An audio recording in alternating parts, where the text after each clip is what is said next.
안녕하세요. 오늘은 한 여인의 숨겨진 이야기를 들려드리겠습니다. 이야기 시작 전에 구독과 좋아요 한 번씩 부탁드립니다. 그럼 지금 시작합니다. 장맛비가 간신히 그친 어느 오후, 한양 명문가 김문도 판서의 집 뒷마당에는 자약꽃 향기가 번지고 있었다.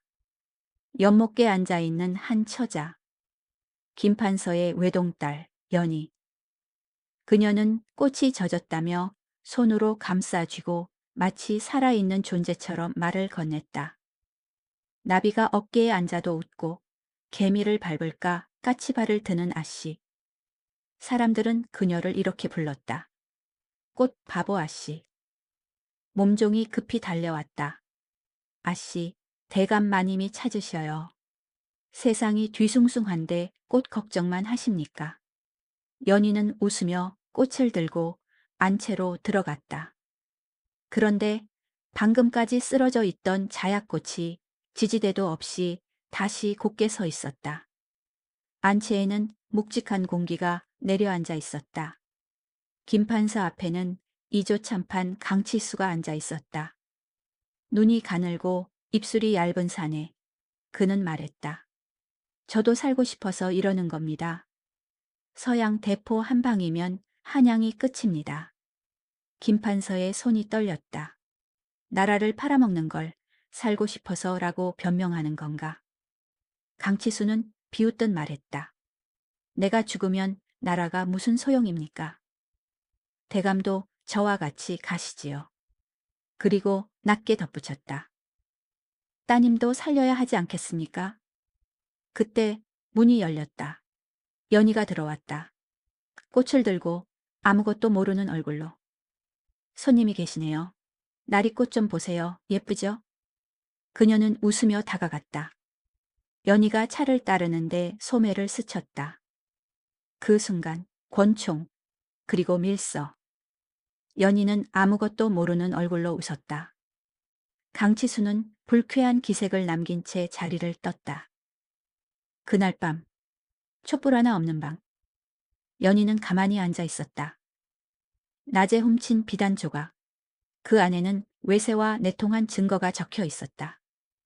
연희는 벽장을 열었다. 검은 무복. 그리고 푸른빛의 검, 창용검.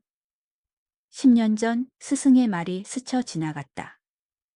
조선의 해가 저물거든 그때는 네가 태양이 되어라. 연희는 검 자루를 잡았다. 방 안 공기가 조용히 흔들렸다. 연희는 담을 넘어 밤으로 사라졌다. 강치수의 별궁. 숲으로 둘러싸인 어두운 곳, 화약 냄새가 스며 있었다. 서양 장교, 청나라 통역, 그리고 강치수. 내일 새벽 포문이 열린다. 도성의 문만 열어라. 라고 이야기하는 소리 강치수는 떨고 있었다. 저는 살려주셔야 합니다. 지붕 위. 연희는 그 말을 듣고 있었다. 연막이 터졌다. 연희는 창문을 넘어 들어갔다. 사병들이 몰려들었다. 일본 낭인들. 검이 뽑히고 빛이 스쳤다. 칼날이 바닥에 떨어졌고 아무도 소리를 내지 못했다. 연희는 지도와 밀서를 챙겼다. 탁자 아래 떨고 있는 강치수. 살려주시오. 연희는 말했다. 목숨값은 이걸로 대신한다. 그리고 사라졌다. 그 순간 강화돼서 포성이 울리며 전쟁이 시작됐다. 연희는 머리를 잘랐다. 비단 치마를 벗고 군복도 입었다. 거울 속에는 더 이상 아씨 연희가 없었다. 강화도로 가는 길, 불탄 집들, 울음을 삼키는 사람들. 연희는 멈추지 않았다.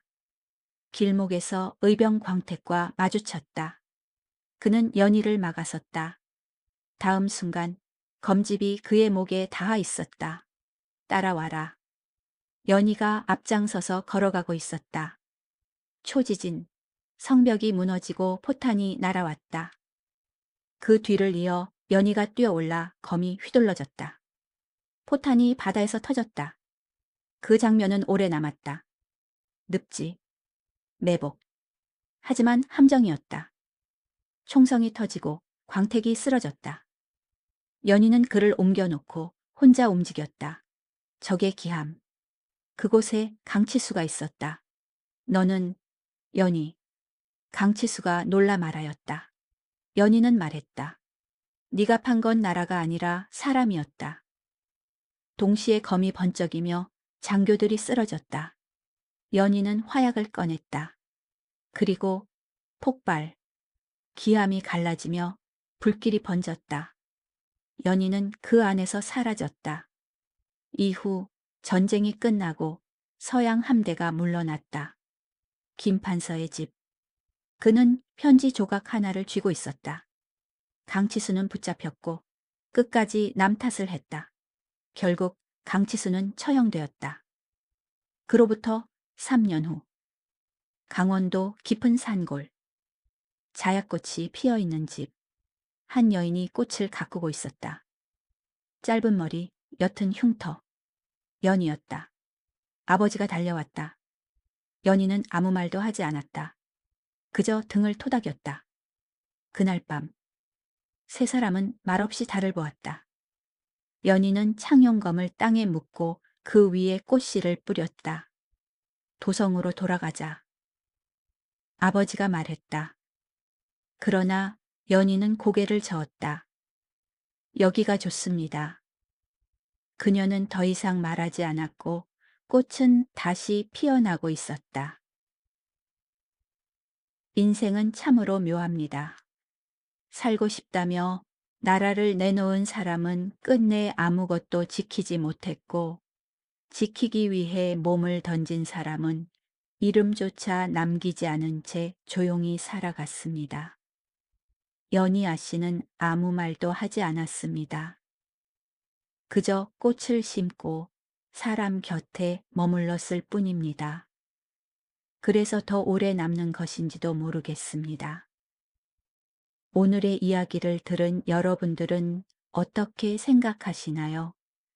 연희아 씨의 삶, 여러분이라면 같은 선택을 할 수 있었을까요?